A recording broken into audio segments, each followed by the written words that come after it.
नमस्कार दोस्तों, राहुल गांधी की भारत जोड़ो न्याय यात्रा को लेकर के सबसे बड़ी खबर आ रही है। जी हां, मोदी ने 10 वर्षों में किसानों को ठगा, इस तरीके का बड़ा बयान है। इससे पहले चैनल को लाइक और सब्सक्राइब करें। चलिए शुरू करते हैं। मोदी ने किसानों को ठगा है, जिसके कारण उनके साथ ये सब हो रहा है। किसानों को फसलों का सही दाम न मिलने के कारण उनके कर्ज 60% तक बढ़ गए। जी हां, राहुल गांधी का बड़ा बयान आ रहा है भारत जोड़ो न्याय यात्रा में। नतीजा, किसान आत्महत्या करता है। लगभग 30 किसान हर रोज अपनी जान गंवाता है। एमएसपी न्यूनतम समर्थन मूल्य उनको नहीं मिलता है। मोदी से जबकि वादा दोगुना आमदनी का था, न्याय की जगह राजनीति करते हैं किसानों के साथ। अब बस किसान के न्याय और मुनाफा अब कांग्रेस देगी। राहुल गांधी का बड़ा बयान है कि केंद्र की सरकार में अगर कांग्रेस आती है तो वही किसानों को न्याय और मुनाफा देगी।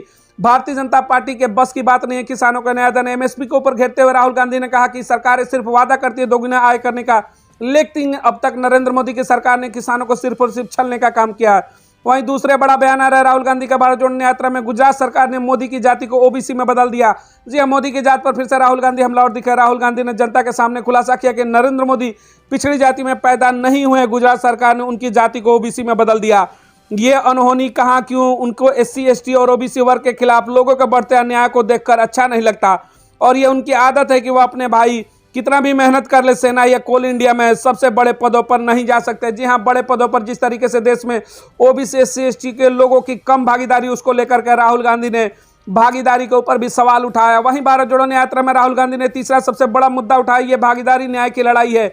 उन्होंने कहा कि कोल इंडिया पब्लिक सेक्टर यूनिट है, लेकिन कोल इंडिया का धीरे धीरे गला घोटा जा रहा है। जब कोल इंडिया कमजोर हो जाएगा तो मोदी सरकार कहेंगे चलो इसे अडानी को दे दो, वो चलाएगा। अगर अब कोल इंडिया में काम करने वाले का बेटा सपना देखे कि वो अपना बिजनेस करे तो उसके बैंक लोन नहीं दिया जाएगा। तभी राहुल गांधी चाहते हैं कि हिंदुस्तान इनकी आवाज सुने, इनकी समस्याओं पर मीडिया में बात हो, एससी, एसटी और ओबीसी वर्ग के लोगों के खिलाफ बढ़ते अन्याय को भागीदारी न्याय मिले। तो राहुल गांधी ने भागीदारी को लेकर के पूरे देश में एक बड़ी आवाज खड़ी कर दी है। भारत जोड़ो न्याय यात्रा के दौरान लगातार जिस तरीके से एसटी, ओबीसी, एससी को भागीदारी दिलाने की मुहिम में लगातार राहुल गांधी भारत जोड़ो न्याय यात्रा कर। उन्होंने कहा कि जिस तरीके से देश के अंदर आज भी पिछड़े वर्ग को मान सम्मान और हिस्सेदारी व्यापार के अंदर नहीं मिल पाया, उसको अगर किसी कोई देने का काम करेगा तो भारतीय जनता पार्टी वर्तमान सरकार नहीं दे सकती। केंद्र में अगर राहुल गांधी के नेतृत्व की कांग्रेस की सरकार आएगी तो भागीदारी न्याय सबको दिया जा सकेगा। युवाओं को ऊपर उन्होंने कहा कि रोजगार के मुद्दों पर भी कांग्रेस ही रोजगार दे सकते हैं। वहीं किसानों के सम्मान की बात की। उन्होंने कहा कि किसानों के एमएसपी की बात हो या फिर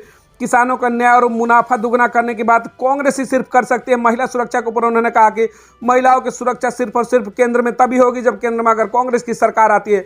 तो राहुल गांधी की भारत जोड़ो यात्रा न्याय यात्रा जिस तरीके से अब यूपी में प्रवेश करने वाले 16 फरवरी को, उससे बाद लगातार राहुल गांधी के जिस तरीके से बयान आ रहे हैं केंद्र सरकार को लेकर के, अभी फिलहाल में उन्होंने अडानी अंबानी के मुद्दे पर घेरते हुए सरकार को नजर आए। वहीं किसानों के मुद्दों को भी लेकर के राहुल गांधी केंद्र की सरकार से सवाल पूछते हुए नजर आए। मिलेंगे अगली तमाम बड़ी खबरों के साथ। भारत जोड़ो न्याय यात्रा की बने रहे हमारे साथ। राहुल गांधी से जुड़े तमाम मुद्दों को लेकर के हम लगातार आपके बीच में बने रहेंगे।